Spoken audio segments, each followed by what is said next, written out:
गुरुकृपा अखण्डमङ्गलाकारं व्याप्तं येन चराचरं तत्पदं दर्शितं येन तस्मै श्रीगुरुवे नमः। अखण्डानन्दबोधाय शिष्ये सन्तापहारिणे सच्चिदानन्द स्वरूपाय तस्मै श्रीगुरुवे नमः। श्री गुरु चरण सरोज रज बंदत मैं कर जोर विघ्न मिटे प्रगटे विभो विमल मति मोर। वंदाओ चरण सरोज गुरु मुद मंगलागार जेहि सेवत नर होत है भवसागर से पार। गुरु के सुमिरन मात्र से नाशे विघ्नानंत तहते सर्वारंभ में ध्यावत है सब संत। मेरे सतगुरु जी को नमन करे ब्रह्मा विष्णु महेश दुर्गा काली लक्ष्मी देव सहित गणेश। गुरुर्ब्रह्मा गुरुर्विष्णु गुरुर्देवो महेश्वरा गुरुर् साक्षात् परब्रह्म तस्मै श्री गुरुवे नमः। गुरु बचावनहार है गुरु ही बख्शनहार जाके सिर पर हाथ है ताका बेड़ा पार। जो जाकी शरणे बसे ताको ताकी लाज। हे गुरुदेव हम आपकी शरण बसे आपको हमारी लाज बाबा आपको हमारी लाज। वक्रतुंड महाकाय कोटि सूर्यो संप्रभं निर्विघ्नं कुरु देवा सर्वकार्येषु सर्वदा। ब्रह्मा मुरारी त्रिपांतकारी भानु शशि भूमि सुतो बुधश्च गुरु शुक्रः शनि राहु केतुः सर्वे ग्रहाः शान्तिकरा भवन्तु। सर्वमंगल मांगल्ये शिवे सर्वार्थ साधिके शरणे त्र्यंबके गौरी नारायणी नमस्तुते। जयंती मंगला काली भद्रकाली कपालिनी दुर्गा क्षमा शिवा धाति स्वाहा सदा नमस्तुते। सर्वयाधा विनिर्मुक्तो धनधान्या सुधान्वितो मनुष्यो मत्प्रसादे भविष्यति न संशये। या श्री स्वयं सुकृतिनान् भुवनेश्वर लक्ष्मी पापात्मान् कर्तव्यान् हरदेश बुद्धि सदा सता बुलझन प्रवस्य लज्जा मानता संप्रपाल देवी विश्वम। ओम श्री श्री माता चरणकमलेभ्यो नमः। सशंख चक्रं सकीर्तिकुण्डलं सपीतवस्त्रं सहर्षिरुहेशनं सहारवक्षस्थलकोस्तुं श्रियं नमामि विष्णु शिरसा चतुर्भुजं। तदैव लग्नं सुखी तदैव ताराबलं चन्द्रबलं तदैव देवबलं विद्याबलं तदैव लक्ष्मीपते ते गिरियुगं समारगे। शान्तकारं भुजगशयनं पद्मनाभं सुरेशं विश्वाधारं गगनसदृशमेर्वर्णं विश्वबालकं लक्ष्मीकान्तं कमलनयनं योगिविज्ञानगम्यं वन्दे विष्णु भवेहरं सर्वलोकैकनाथमं। ओम श्रीमन्नारायण चरणकमलेभ्यो नमः। श्री श्री माता चरणकमलेभ्यो नमः। शेषनाग बाबाय नमः शेष बाबासनाय नमः वैकुंठधामाय नमः संपूर्णायुधाय नमः शिवाय नमः शंकराय नमः गौरीश्वराय नमः भक्तलाधाय नमः भद्राय नमः नारद मुनि महावाय नमः गरुड़ध्वजाय नमः सप्तऋषियो चरणकमलेभ्यो नमः। मेरे सर्वव्यापी भक्तवत्सल शरणागत वत्सल सद्गुरु महाराज की जय। त्वमेव माता च पिता त्वमेव बन्धु च सखा त्वमेव विद्या च द्रविणं त्वमेव सर्वं मम देवदेव। बाबा मैं मंत्रहीनं क्रियाहीनं भक्तिहीनं जनार्दना यत्र पूजितं मया देवा परिपूर्ण तदुस्तमे।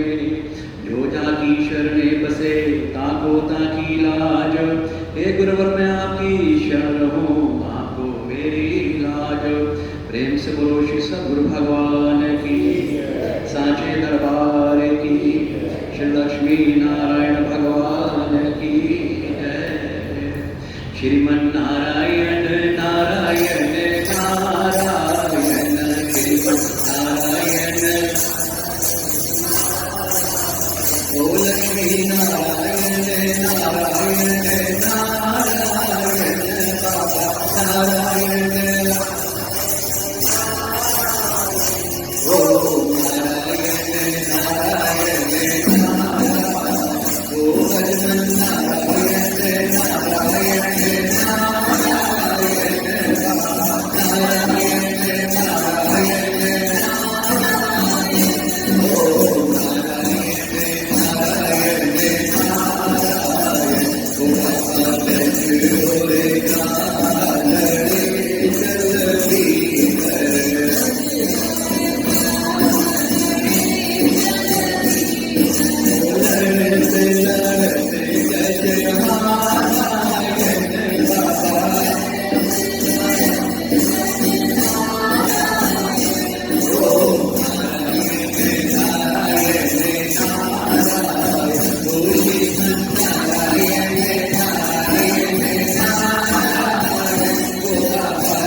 देखो, भगवान के साथ हम सब का जो संबंध है ना, वो होता है नित्य संबंध।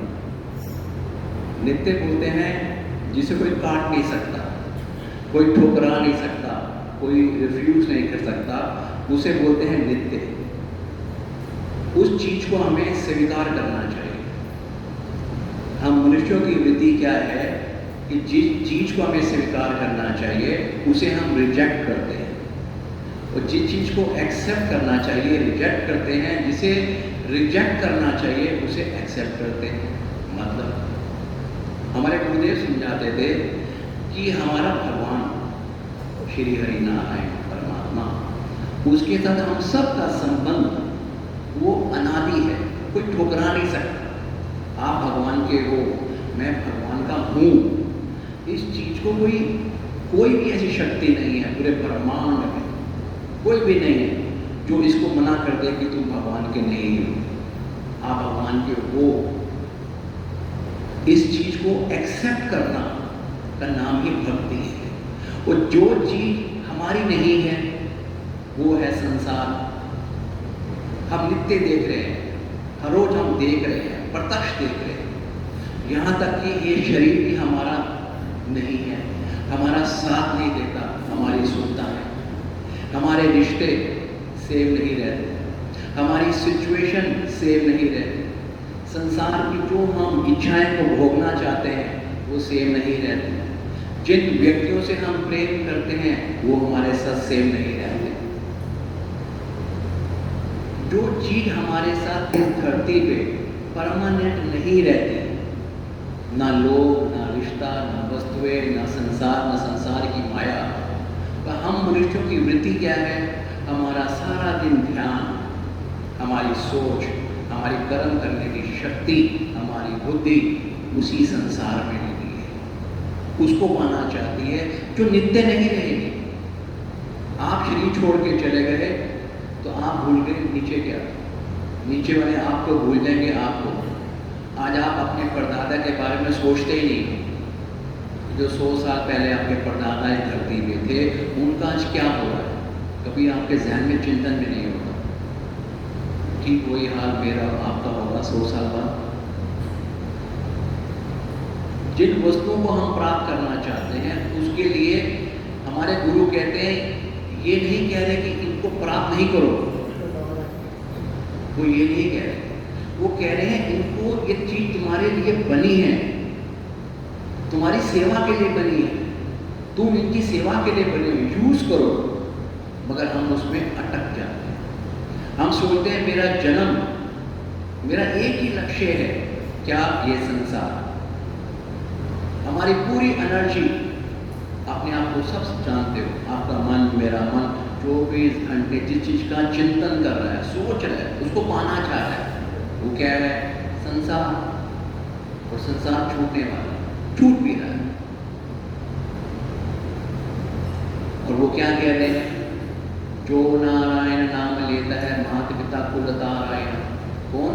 जो हम लोग कह रहे, जो भगवान नारायण का नाम लेता है, नारायण नारायण नारायण करता है, जपता है, हर चीज में ये देखता है कि मेरे नारायण का है, ये संसार में नारायण का है, ये आप लोग मेरे नारायण के हैं, मैं नारायण का हूं, हर चीज मेरे नारायण की है, सब उसका ही है, पूरा जगत उसका है, सब उसकी आज्ञा से ही इस ब्रह्मांड में जितनी भी शक्तियां हैं, ब्रह्मा, विष्णु, महेश, दुर्गा, काली, सरस्वती, जितनी भी शक्तियां हैं, जितने भी लोग हैं, वो उस नारायण की आज्ञा से चल रहे हैं। हम लोग भी जो नरक में, स्वर्ग में जा रहे हैं, वो नारायण की आज्ञा से जा रहे हैं कि कर्म का फल ओ। तो जिनके साथ हमारा संबंध होना चाहिए, हमें अपने आप को देखना है। हर एक की अंतर आत्मा उसे बता सकती है कि तेरा अंतर का जो अंतर भक्ति होती है अंतःकरण से, भक्ति कभी मन से नहीं होती है। जिनकी भी याद कर रहे हैं, भक्ति कभी मन से नहीं होती। कभी हम सब कहते हैं मेरा मन नहीं लगता, भगवान कहता है, बोला किसने कि मुझे मन को लगा। भक्ति होती है अंतःकरण से, कॉन्शियस से, आपकी चित्त वृत्तियों से, जिसके चित्त में, जिसके कॉन्शियस में ये भाव टिक जाता है, चित्त में, कि मैं भगवान का हूँ, भगवान की कृपा से ही मैं यहाँ बैठा हूँ, भगवान की दया से मैं मानव हूँ, भगवान की कृपा से मुझे गुरु मिला है, गुरु की कृपा से मुझे नाम मिला है, भगवान की दया से ये हो रहा है। वो हर चीज में भगवान देखेगा। कब? जब अंतःकरण में उसके बसेगा। पर अंतःकरण में बसता नहीं है हमारे, वो एक स्टेज है। अंतःकरण से ऊपर हमारा मन है, बहुत बड़ा राक्षस, वो 24 घंटे में नाचना चाहता रहता है इस संसार में, इस संसार के राग में, द्वेष में, लोभ में, क्रोध में। ये राक्षसी प्रवृत्तियां हैं। कौन सी? क्रोध। जिस व्यक्ति के अंदर बहुत क्रोध होता है, क्रोध क्या होता है? राक्षस, जो नाश करेगा, नुकसान देगा। आप सब में क्रोध है। क्रोध से क्या होता है? क्रोध से दूसरे को पीड़ा होती है या उसे खुशी मिलती है? पीड़ा होती है। वो चीज जिससे दूसरे को नुकसान दिया जा रहा है, वो दैविक प्रवृत्ति देवी होगी। वो सोच हमारी कौन सी है? राक्षसी। तो क्रोध के अंदर हमारा मन रहता है, हमारा मन लोभ में रहता है। जो चीज हमारे नहीं है उसको पकड़ना चाहते हैं। लोभ क्या होता है? पाप, उसे हमसे पाप होता है। हमारे अंदर क्या वृत्ति बन जाती है? दूसरों को कष्ट देने की, नुकसान पहुंचाने की। हमारी सोच ये क्या है? ये राक्षसी सोच कहलाती है। हमारे हर वाणी में, हमारे व्यवहार में कष्ट दिया जाता है दूसरों को। इससे निशानी पता लगती है कि हमारा मन जो है वो अभी स्वच्छंद है, मेरा मन गुरु की शरण में नहीं है। ये निशानी बता रहा। जब तक हमारे मन की हरकतें दूसरों को पीड़ा दे रही हैं, तो ये सोच है ना, अभी तक हम गुरु की शरण में नहीं हैं। जितना मर्जी जय गुरुदेव कर दो, जितना मर्जी जय श्री कृष्णा कर दो, नहीं, क्योंकि हम मन से व्यवहार कर रहे हैं। वो व्यवहार ही हमारा कर्म है। वही कर्म हमें वापस उल्टा हमारे पास आता है। वो ये जो कर्म है, ये आसुरी कर्म है। कौन से? पहला है क्रोध। हमें अपने क्रोध पर नियंत्रण करना बहुत ही जरूरी है। जिसका क्रोध नियंत्रण में नहीं है, हर छोटी छोटी बात पे जो बहुत क्रोध करता है, वो याद करना कभी भक्ति कर नहीं सकता। लिख लेना, भक्ति कर नहीं पाएगा, क्योंकि उसके अंदर फायर एलिमेंट है। वो परमात्मा का नाम क्या है? शांति देने वाला, ठंडक देने वाला। आग और पानी साथ में कैसे रहेंगे? कभी रह सकते हैं? कभी नहीं रहेंगे। परमात्मा का नाम ही इतना शीतल है। तभी कहा है ना, मंगल भवन अमंगल हारी, द्रवो सुदशरथ अजर बिहारी। कि उसका नाम ही इतना मंगल है कि आप उसका नाम ही अगर प्यार से पुकारोगे, हे नारायण, हे गोविंद, हे कृष्णा, तो तेरा नाम कैसे पुकार? हम भगवान का नाम पुकारते हैं इच्छाओं से युक्त मन से। हमारे मन में इतनी इच्छाएं हैं, इतनी इच्छाएं हैं, इच्छाओं का भवंडर है। उस मन से, जिसमें कपट ही कपट है, इच्छा ही इच्छा है, उस मन से भगवान को पुकारते हैं। वो भगवान कौन है? उसके साथ हमारा संबंध है। वो सब हम सबकी एक भावना जानता है, अंदर की इसकी मेरे साथ रिश्ता कैसे है, मतलब क्या है, प्यार नहीं। भगवान को कौन सा रिश्ता पसंद है? कहता तुम मेरा नाम पुकार, कब? जब तेरे मन में कोई इच्छा ना हो, कोई भी इच्छा ना हो, एक इच्छा हो कि मेरा भगवान और उसका नाम। जब ये भावना हमारे अंदर आएगी कि मुझे अपने भगवान से केवल भगवान को मांगना है, भगवान के नाम को मांगना है, भले परमानेंट नहीं टिके पर प्रार्थना रखो, ये प्रयास करो, प्रयास करो। अभी तक हमारा प्रयास क्या है? आदत लगी है। जब भी हम भगवान के आगे माथा टेकते हैं तो हमारा मन जो घमंडर की तरह होता है, डिमांड, तो भगवान के नाम में रुचि नहीं होती। अभी 10 मिनट बोलो मैं कीर्तन करेंगे तो लोग इधर देखेंगे, उधर देखेंगे, यहाँ देखेंगे, क्योंकि मन नहीं लगेगा, फिर मन में तूफान है। और भगवान क्या कह रहे हैं? सर्वधर्मान् परित्यज्य मामेकं शरणं व्रज अहं त्वां सर्वपापेभ्यो मोक्षयामि मा शुचः। कि तू सब कुछ छोड़ के, सब कुछ त्याग करके, सब कुछ मतलब जो भी तूने दिमाग पे भवंडर है, इनका त्याग कर। क्या कर? मेरी शरण ले। शरण का मतलब नाम की शरण ले।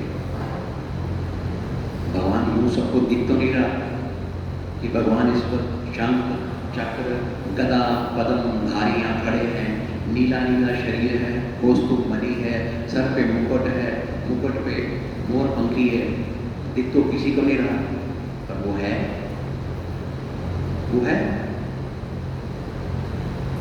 उसका आभास, उसका आभास होता है अंतःकरण से, और अंतःकरण की जागृति वो होती है केवल एकमात्र गुरु की कृपा के द्वारा, केवल गुरु की कृपा के द्वारा।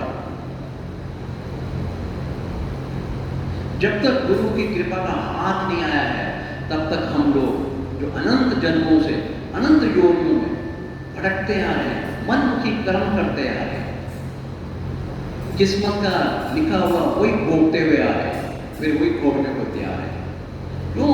क्योंकि गुरु की टेक नहीं है, गुरु की टेक नहीं। जब गुरु की टेक हो जाती है तो मन फिर कंट्रोल में होता है।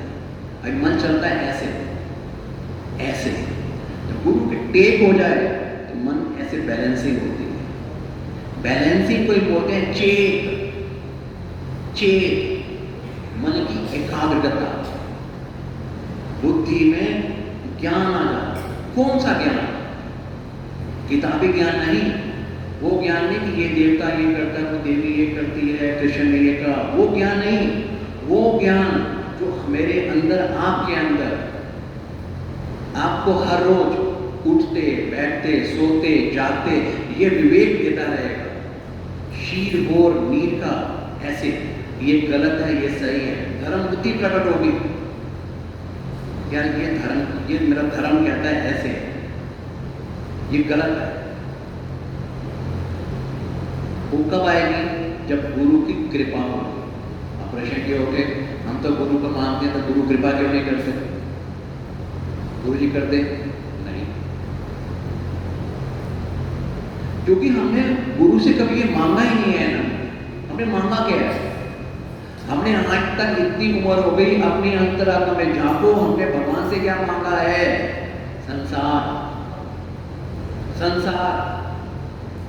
अजी आप नहीं भी मांगते तो भी जो लिखा था वही आपको मिलना था, संसार। जो पुरंद कर्म का लेख हम लिखवा के लाए हैं वो तो भोगना ही है, हम सब तो भोग रहे हैं। उस भोगने के लिए हम सब परतंत्र हैं, उसके लिए क्या मांग रहे हो भगवान से भाई? हमने भगवान से भगवान को मांगा ही। भगवान गुरु के रूप में हमारे बीच में आ गए तो भी हम नहीं समझे, फिर भी हमने उनसे दुकानदारी की है, गतियों पे जा जाके गुरु से दुकानदारी की। अब मेरे साथ क्या होगा? और माया कैसे आएगी? जो माया है वो और कैसे बढ़ेगी? यही तो मांग रहे हैं। गुरु को पता है ये माया का भूखा है, मेरा भूखा नहीं। हमारे गुरु के दरबार में ऊपर लिखा है, ये सब जानते हैं, वो आश्रम जाते हैं, कि भाव में ही भाव है मेरा। ये लिखा है, बहुत गहरी बात है ये। भगवान कह रहा है कि बेटे तू जो सोच के आएगा मैं वही दूंगा, तो जो जिस भाव से मुझे देखेगा मैं ठीक वैसे ही तेरे साथ व्यवहार करूंगा। तू मेरा प्रेमी बनकर आएगा तो मैं प्रेम करूंगा, तू भिखारी बनकर आया है तो मैं मालिक बन के तेरे सामने आऊंगा। मेरी तरफ से कोई पक्षपात नहीं है, पक्षपात हमारी तरफ से है। हमारी भावनाएं हर रोज बदलती हैं, हर हफ्ते बदलती हैं, हर महीने बदलती हैं। हमारी प्रार्थनाएं अनंत चलती हैं। 2 दिन पहले कुछ मांगा, 4 दिन पहले कुछ, 2 महीने पहले कुछ, 6 महीने पहले कुछ, और फिर हम शिकायत करते हैं, अपने पूर्व भगवान को उलाहना देते हैं। क्यों? क्योंकि हमारे मन की बैलेंसिंग नहीं है, चेत नहीं है। हम मन से दोष दे रहे हैं भगवान को, गुरु को, क्योंकि हमारी रुचि नहीं है ज्ञान में। डर लगता है मन को। जो घोड़ा बिना लगाम के चलता हो सारा दिन, कहीं भी भागे 10 किलोमीटर, 20 किलोमीटर, कहीं भी घास खाए, उस घोड़े को जब लगाम लगा दे उसका मालिक, वो लगाम लगा के उसको बांध दे, तो घोड़े की हिम्मत नहीं है भागने की। उस घोड़े को जब चाहेगा वो खाना देगा, तभी खाएगा। वो घोड़े की लगाम छोड़ दो तो ठीक हमारा वही हिसाब। हम बिन लगाम के घोड़े हैं। हमारा मन जो है बिन लगाम का है, भाग रहा है, स्वच्छंद भागता जा रहा है, भागा भागा भागा। लगाम गुरु रूपी ज्ञान की, गुरु रूपी कृपा की लगाम हमने गुरु से लगवाई नहीं। कि हे नाथ, हे मेरे गुरु, हे मेरे गोविंद, मेरा हाथ आप पकड़। क्यों? क्योंकि मेरा हाथ आप तक नहीं पहुंच पाता, पर आपका हाथ तो पहुंच सकता है। आप कृपा करो, अपने हाथ से मुझे पकड़ लो। वो विनती हो उस प्रार्थना में, हमारा करुण करंदन होके रोए, पुकारे अपने गुरु के चरणों में, भगवान के चरणों में कि हे प्रभु, मैं थक गया, इस संसार को भोग भोग के थक गया, हार गया। खूब देखा मैंने संसार में, पर मुझे शांति नहीं मिली। इस संसार से किसी को शांति मिल ही नहीं सकती, जितना मर्जी करो, नहीं मिल सकती। शांति कब मिलती है? जब शांतिपति। शांतिपति कौन है? भगवान का नाम। हमने नाम की ओट ले ली, उसका सहारा लिया नहीं, शांति मिलती नहीं।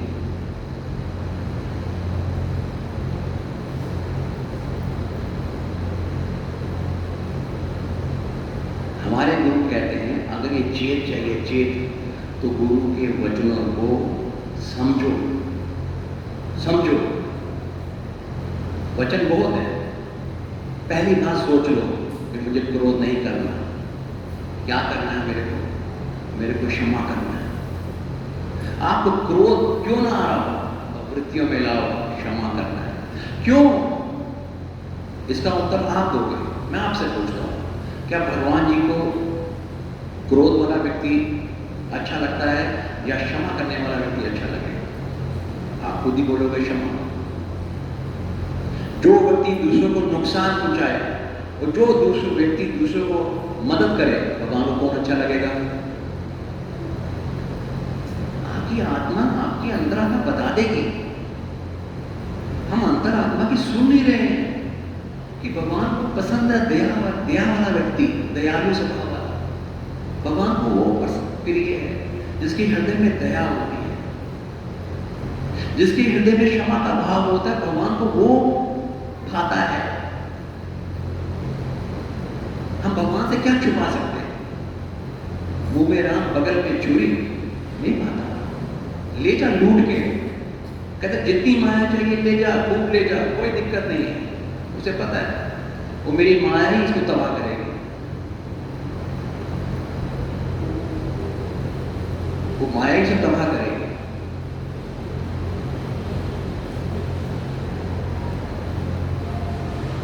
जो भगवान को चाहिए, जो गुरु हमें दे रहा है, हमारे अंदर जब तक वो क्वालिटी नहीं आएगी, तब तक भगवान का जो भजन है ये प्रिय नहीं लगता।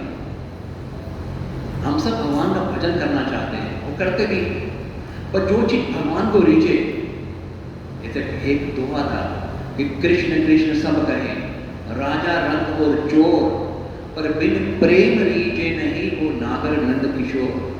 ये सभी कह रहे हैं कृष्ण कृष्ण, जय श्री कृष्ण। राजा भी कहता है, रंग भी कहता है, चोर भी कहता है, पर भगवान की लाइन क्या है कि बिना प्रेम रीझे नहीं। शब्द आता है रीझना। रीझना उसे बोलते हैं जो इतना प्रसन्न होता है कि भक्त के वश में हो जाता है। तो जो कहेगा मैं वो करूँगा। जैसे कृष्ण गोपियों के वश में हो गए। गोपियों ने इतना प्रेम किया कृष्ण से कि भगवान कृष्ण गोपियों के वश में थे। वो जो कहती थी नाच के देखा छछिया पर छाछ, फिर कृष्ण को नचाती थी गोपियां। क्यों? क्योंकि प्रेम था। उनको भगवान से कुछ मांगती नहीं थी कि मेरे घर में मैं अरबपति बन जाऊं, मुझे ऐसा सुंदर रूप दे दे। उसे कृष्ण का दर्शन अच्छा लगता था, कृष्ण के साथ रहना अच्छा लगता था। कृष्ण की जो लीलाएं थी वो उनको देखना बड़ा भाता था। वो उनकी मटकी फोड़ते थे। भले यशोदा मां को जाके उलाहना देती थी कि तेरे कान्हा ने ये किया, मगर मटकी फोड़वाना उनको बहुत अच्छा लगता था। और यशोदा जब डांटती थी कृष्ण को तो उनको खुद रो पड़ती थी, कहती थी माँ इसको कुछ मत कह। वो लीला थी भगवान की, दिव्य प्रेम था। ना भगवान उनके माखन के भूखे, ना गोपियां को चोरी का इल्जाम लगाने की भूखी। वो प्रेम जिससे कृष्ण रिश्ता है, वो भगवान का स्वभाव पता लगता है सत्संग में कि मेरे भगवान का स्वभाव कैसे है। गुरु के सत्संग में जाना इसलिए जरूरी होता है कि जिसको हम पाना चाहते हैं उसका स्वभाव का पता लगता है। इसलिए हम भगवान भगवान कह रहे हैं, उसका स्वभाव है क्या। वो शॉर्टकट तरीका बनाता है गुरु, क्योंकि हम कलयुग में हैं। ना तो हमारी उम्र इतनी बड़ी, ना किसी के पास इतना टाइम। कोई दिन में 6 घंटे बैठ के भजन माला नहीं फेर सकता। समय कम, बुद्धि बंद हो रही है सबकी, सब लोग माया में डूब जा रहे हैं। उसके बावजूद भी गुरु लोग सब जानते हैं कि इस समय में हम मानवों की अंदर की बुद्धि मन किस प्रकार के हो चुके हैं। उनके पास उसको भी सुधारने की युक्ति होती है, तरीका होता है, शॉर्टकट मेथड। हमारे गुरु ये नहीं कहते तू अपने घर में मत रह। हमारे गुरु ये नहीं कहते तू पैसा और मत कमा। कहते हैं अगर 100 करोड़ कमा रहा है तो 500 करोड़ कमा। एक बार 4 कोटी है 10 कोटी और ले। पर धन कमाने को, संसार में व्यापार करने को, बाल बच्चे पैदा करने को मनाही जरा भी नहीं है। ये हम जब लक्ष्मी नारायण के उपासक हैं तो हम कोई वैरागी थोड़ी ना, हम तो गृहस्थ जीवन में। पर वो तरीका समझाता है गुरु, कहता बेटा 2 चीजें याद रख। एक चाहिए, अगर चाहना के लिए कर रहा है तो अच्छी बात है। और अगर स्टोर करने के लिए कर रहा है तो वो क्या होगा, वो चीज तुझे तंग करेगी, तेरी बुद्धि और मन की शांति को खाएगी और तेरे अंदर पाप शुरू होगा। शायद समझे नहीं होंगे, थोड़ा खुल के समझाता हूं। अगर आज से मैं पैसा अपनी आवश्यकताओं के लिए कमाना चाहता हूं, आवश्यकता सबकी हो सकती है। किसी की आवश्यकता 5 करोड़ की भी हो सकती है, चैनल है। किसी की आवश्यकता 100 करोड़ की भी हो सकती है। आवश्यकता, जितनी आवश्यकता हो उसके लिए आप कर्म कर रहे हो तो ठीक है। पर जब आप संसार को दिखाने के लिए इन चीजों को पाना चाहते हो और स्टोर करना चाहते हो कि संसार को दिखाने के लिए, तो ये जो वृत्ति होती है हमारी संग्रह की, ओ की, ये हमसे पाप करवाएगी, लालच करवाएगी, हमारी अंदर की शांति को तंग करेगी। इसी का नाम तृष्णा है। तृष्णा क्या है? आज की डेट में जिसके पास जो है, असुर कहता है गुरु का ज्ञान, उसको उसमें बहुत संतुष्ट होना चाहिए, आत्म संतुष्ट होना चाहिए, शुक्र करना चाहिए अपने ठाकुर मालिक का। मैं जो भी हूं, जैसा भी हूं, तुमने बहुत अच्छा दिया है, आत्मसंतुष्ट। पर वो हम करते नहीं। हम लेफ्ट देखते हैं, राइट देखते हैं, क्या होता है? ईर्ष्या, कंपेयर करते हैं। उस ईर्ष्या के कारण हमारी शांति दूर चली जाती है। फिर क्या होता है? हमें हमारा भजन आशुद्ध होता है, इम्प्योर। जो भगवान की भक्ति है उसके अंदर हमें जरा भी शांति नहीं मिलती। वहीं से जो सिस्टम, जो मैंने टॉपिक शुरू किया कि इच्छाओं वाला मन, वो इतना भयंकर हो जाता है कि हम उसी से ही भगवान का संबंध कर रहे हैं। क्यों? क्योंकि उसके अंदर इतनी हमारी अननेसेसरी डिजायर पैदा कर ली हम लोगों ने, इसलिए भगवान का नाम हमसे सुहाता नहीं है। भले हम नास्तिक नहीं बनते हैं, भले हम नास्तिक नहीं हैं, पर वो आस्तिक भी नहीं है। जो रस आना चाहिए, जिससे भगवान खुश होते हैं, जैसे गोपियों से खुश होते हैं कृष्ण, वो वाला भाव नहीं आता। हम सोचें कोई मंत्र मिल जाए, मैं रोज सुबह शाम 4 मंत्र बोलूं, कोई किसी को सिखाएगा तेरे पास धन की कमी है तो यहाँ जा वहाँ जा, इधर कर उधर कर, तेरे पास ग्रह है तो ये कबूतर को खिला, कुत्ते को ये खिला दे, शनि पे तेल चढ़ा दे, हनुमान को उसे दूर चढ़ा दे, क्या होगा? एक क्रिया करने से तेरे पास धन आएगा। तो मनुष्य सोच ही नहीं पाता। मनुष्य लालच स्वभाव है। अपने लालच को पाने के लिए वो किसी भी कैटेगरी में गिर सकता है। पक्षी पे गिरेगा नीचे, कुत्ते के पास गिरेगा नीचे, शनि के पास गिरेगा, हनुमान के पास गिरेगा। हनुमान से प्यार नहीं कर रहा, गिर रहा है। शनिदेव से प्यार नहीं कर रहा, गिर रहा है। जो कहता है मैं शनिदेव के यहाँ हर शनि पर जाता हूँ, अगर मैं उनसे बोलूँ यार मैं तुमको आशीर्वाद गुरु का दिलवाता हूँ कि शनि महाराज तुझ पे मुझे चढ़ा रहे, वो मुझसे नाराज हो जाएगा। लेकिन मैं शनि उतारने जा रहा हूँ, तू चढ़ा रहे हैं, तो उसको शनि से प्यार नहीं है भाई।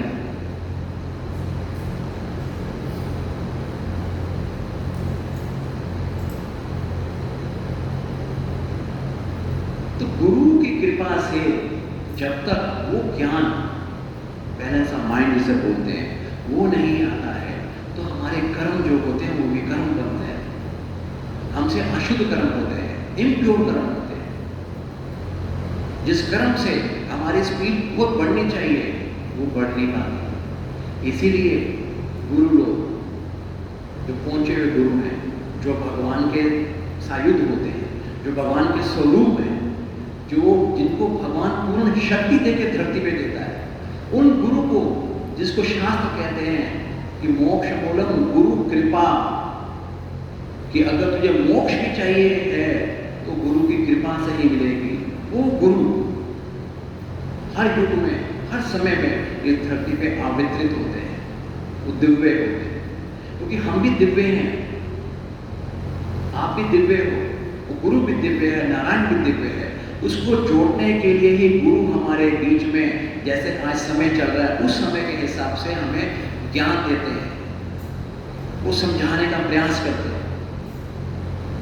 जैसे जब हमारे मन में इतनी वृत्तियां हैं, हम सब संसार में अभाव के कारण रो रहे, किसी को धन का अभाव है, कोई रोग से परेशान है, कोई किसी चीज से परेशान है, और जिसको जो जो जैसे जैसे सलाह देता है वो वैसे वैसे कर्म करता है, और उस कर्म से भी उसको शांति नहीं मिल रही, तो गुरु क्या समझा रहा है?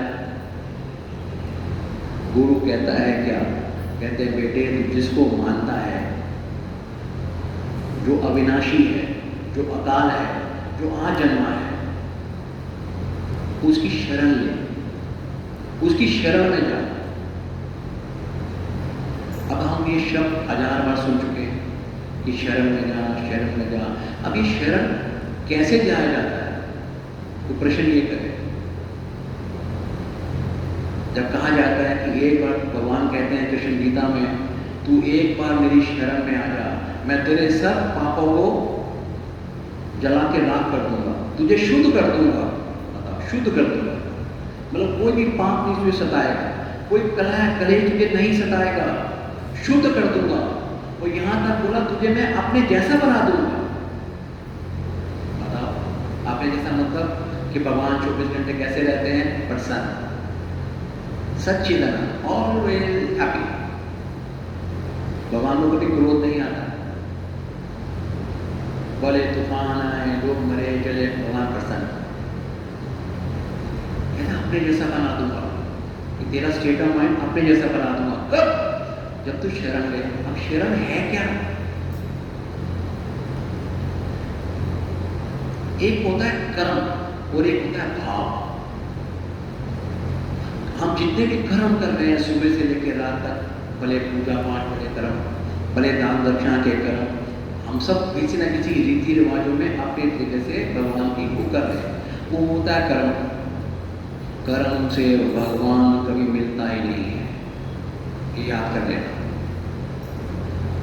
जो भी आप कर रहे हो, भगवान को भोग लगाओ, भगवान की आरती करो, ये कर्म है। इन कर्मों से भगवान नहीं मिलता, इनसे फल मिलता है पर भगवान नहीं मिलते।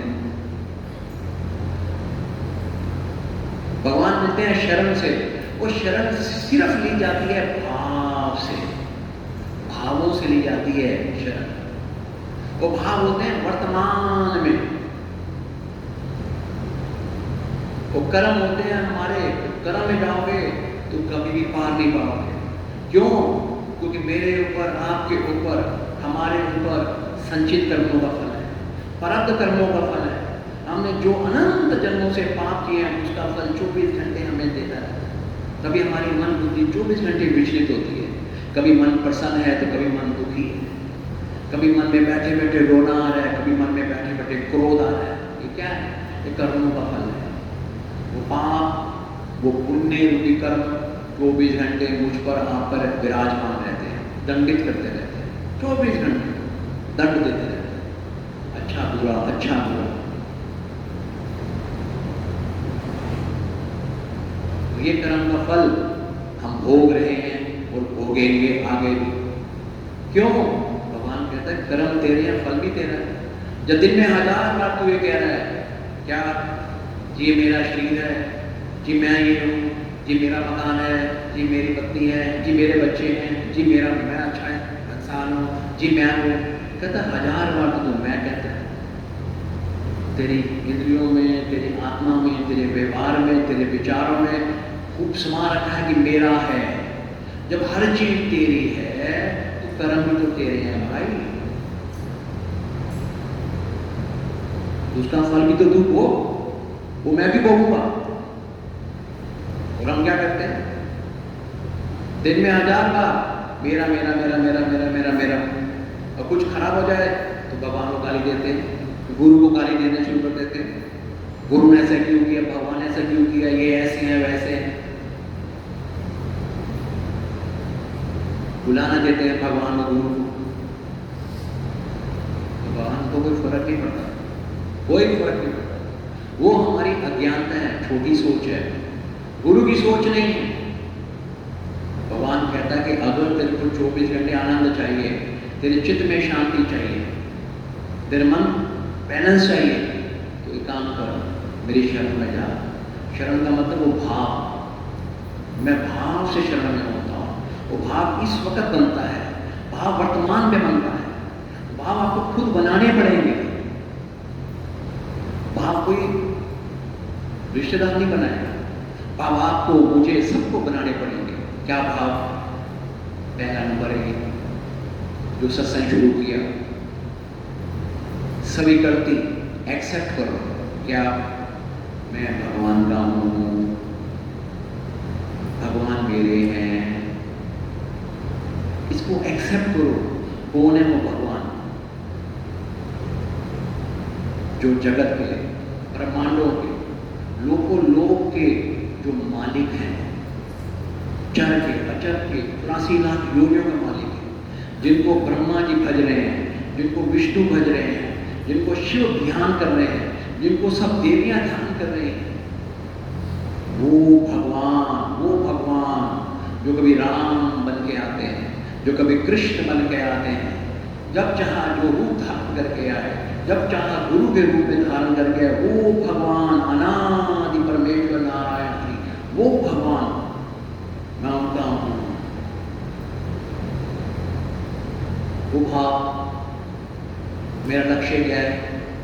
मेरा लक्ष्य ये है कि मैं उस भगवान के साथ रहूं, भगवान के पास रहूं।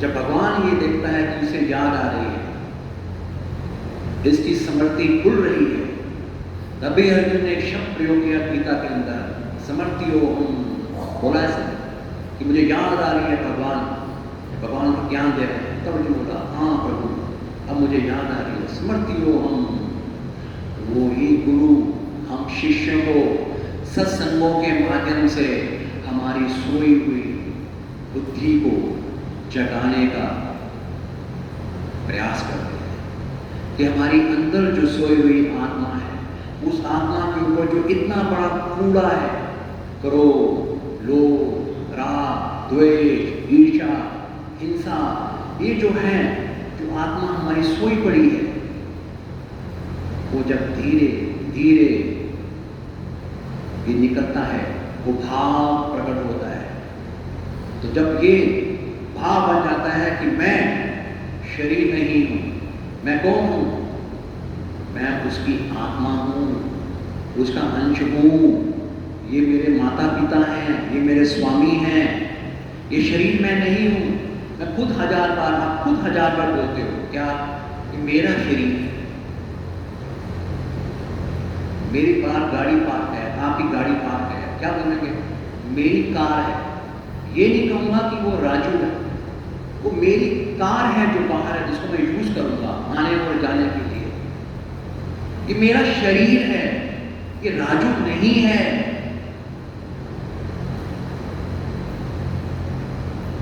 ये शरीर दिया गया है, जैसे मुझे गाड़ी दी है आने और जाने के लिए, ऐसे शरीर दिया है। इसके लिए गुरु को बता रहे हैं, तू शरीर नहीं है, देखो शरीर दिया है किसके लिए? एक भक्ति भगवान, एक भक्ति करने के लिए, एक भक्ति करने के लिए, गोविंद नारायण नारायण ये जपने के लिए, अपना संबंध को स्वीकार करने के लिए। हम में किसी भी इंसान में ताकत नहीं है कि हम भगवान को पा सकें, भगवान तक पहुंच सके, कोई ताकत नहीं है। हमें सब सहारे छोड़ने हैं अपनी बुद्धि का, अपनी ज्ञान का, अपनी साधनाओं का, अपनी होशियारी का।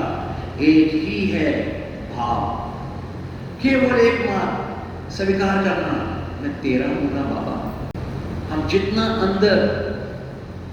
अंदर गलतियां, पाप, झूठ, कपट रखते हैं, उसी ही चीज से हम भगवान और गुरु से रिश्ता रखते हैं।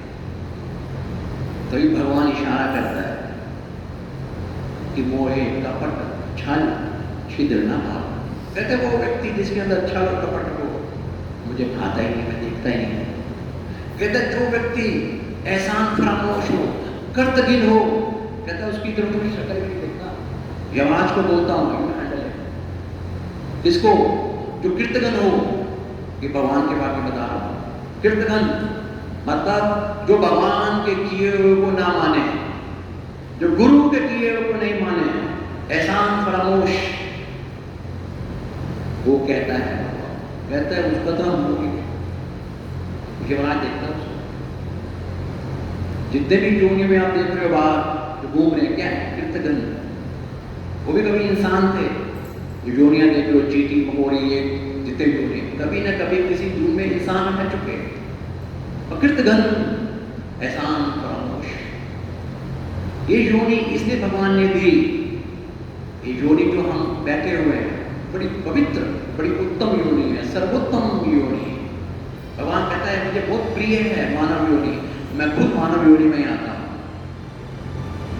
जब भी आया हूं मानव योनि में आया, गुरु बन कर आए, राम बन के आए, कृष्ण बन के आए, मानव में आए। पर हम क्या? हमारी आत्मा सोई पड़ी, हमारा चित्त कॉन्शियस सोई पड़ी, हमारा ध्यान कहां पर है? संसार में, भक्ति में नहीं। भगवान सब जानता है। तो जिसका जो भाव होता है, भगवान उसको वही फल देता है। भले हम जितना मर्जी दोष लगाएं, सुनता ही नहीं। यूं भगवान कहते हैं मक्खन से पहले पिघल जाते हैं, द्रवित, इतने द्रवित है, करुणा के सागर है, एक सेकंड में दयालु है, दया करते हैं। और यूं आप कितनी बार मर जाओ, कोई असर नहीं होगा।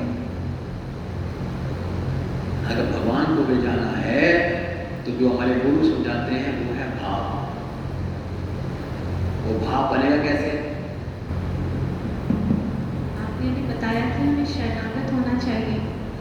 ये शरणागत हमें कभी-कभी समझ नहीं आता है, जैसे हम एक ही बार शरणागत होना है या हमें रोज़ प्रतिदिन नित्य हर बार, हर वक़्त, हर सिचुएशन में हमें क्या करना चाहिए? देखो, शरणागत जो मुझे समझ में आएगी ना, एक बहुत बड़ा विषय है, तो मैं अपने लेवल के हिसाब से आपसे शेयर कर सकता हूँ। शरणागति होता है विचारों का। विचार 24 घंटे मस्तिष्क में चलते हैं, हर सिचुएशन में विचार चलते हैं। विचारों की शरणागति, जो विचार से कर्म बनेंगे, कर्म करने के बाद शरण नहीं, विचारों का शरण। आप यहाँ बैठे हो, आप घर से क्यों आए, आपके विचार क्या थे? मैं घर से आया, क्यों आया? तो मेरे विचार याद रहेंगे कि मेरी आज सेवा है, सत्संग की सेवा है। वो विचार क्या? सत्संग कौन करेगा? मैं अपने आप को आत्मसमर्पण धाम में जाऊँगा, गुरु के चरणों में। गुरु से मांगता हूँ मैं कि गुरु महाराज, मैं तो अज्ञानी हूँ, मैं किसी को क्या ज्ञान दूँगा, मैं खुद अज्ञानी हूँ। तो गुरु आत्मा से बता, मैं गुरु के चरणों में नाक रगड़ के मांगता है, गुरुदेव, ये जो सेवा है, लोग आपके लिए आ रहे हैं, मेरे लिए नहीं आ रहे। आपके अंश हैं, मेरे नहीं, आपके लिए। मैं भी आपका हूँ, मुझे वो सत्संग प्रदान कर, मुझे वो ज्ञान प्रदान कर जो धर्म युक्त हो, जो आपके हृदय से निकलने वाला वो ज्ञान प्रदान कर। मैं वो मांगता हूँ, आत्मा से पता, वो मांगता हूँ, वो मांगता हूँ। वो विचार हो रहे हैं, पर वो कर्म होने के बाद गुरु के चरणों में धन्यवाद और सॉरी होकर खड़ा हो जाऊँ। मुझसे जो करवाया दादा, तूने करवाया। वो विचारों की शरणागति होनी चाहिए। कर्म तो बाद में बनेगा, पहले विचार सही होना चाहिए। तो हमारे गुरुदेव कहते थे कि भगवान कर्म नहीं देखता, कर्म के पीछे आपका इंटेंशन, जो भाव है, वो नोट होता है। हमने सत्संग किया, क्यों किया, वो भाव दिखेगा। आप यहां बैठे हो, क्यों बैठे हो, क्योंकि भावना है ना अंदर, कि किसी के कहने पे आए हो, या सत्संग में रुचि है इसलिए आए हो, वो भाव ही आपका कर्म लिखा जाता है ऊपर। ये किसी के कहने पे दिखावे के लिए आया था, फॉर्मेलिटी के लिए आया था, इसके अंदर ज्ञान की भूख है, वो ज्ञान के शब्द सुनने आया है,